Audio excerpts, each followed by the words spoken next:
The Common Sense Engine presents, Do We Exist? And Why? Worldviews are models of the world, reflecting our understanding. Coherence means that the worldview is a logical construct, free of contradiction. The importance of a coherent worldview is that it determines those people's behavior who embrace it. Archimedes once said, "Give me a lever long enough and a fulcrum on which to place it, and I shall move the world."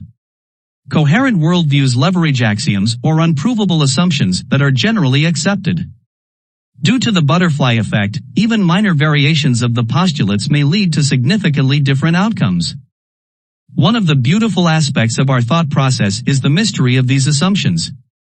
Are these coded in our DNA and represent our collective perception of the world? We may never be able to grasp this, but it drives our day-to-day lives. For example, let's examine two trendy concepts of our times: diversity, equity, inclusion, or DEI, and fighting climate change. I will compare two approaches, one ideological and one religious. We often build ideologies on lessons learned from history. History provides many examples of groups of oppressed people while other groups were oppressors. Some of the colonizers oppressed the native population and exploited natural resources.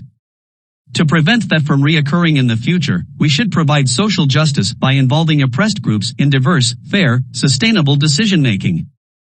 The benefit of this approach is that it has a historical basis. However, it is a double-edged sword. When you try to define the oppressed and oppressor groups, you will face a lot of problems. Some oppressed people may become oppressors, or vice versa. Some oppressed people may be oppressors at the same time. Their heritage may impact the descendants of once oppressed people in very different levels, and so on.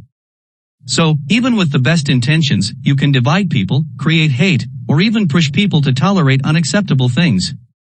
Furthermore, this approach does not define oppression or explain why it is morally wrong. Alternatively, according to the Bible, humans were created in God's image, and we should fill the earth and subdue it. We cannot, and probably will never be able to, prove or disprove this assumption. For many people who accept it, it means that we should take care of each other and our environment, simply because not doing so would be going against God's image and will. This approach is aligned with those people's inherent moral sense and provides meaning to them. On the other hand, figurative language opens several possible interpretations, some of which we can use as moral justification or for exploiting nature. What can we learn from these examples? First, building a coherent worldview needs underlying beliefs. Second, on the level of society, the practical implications of beliefs are more important than their factual basis. Third, it is best to keep our minds open. Every belief reflects some aspects of life that can stimulate our intellectual curiosity. Even if we totally disagree with it, it is up to us.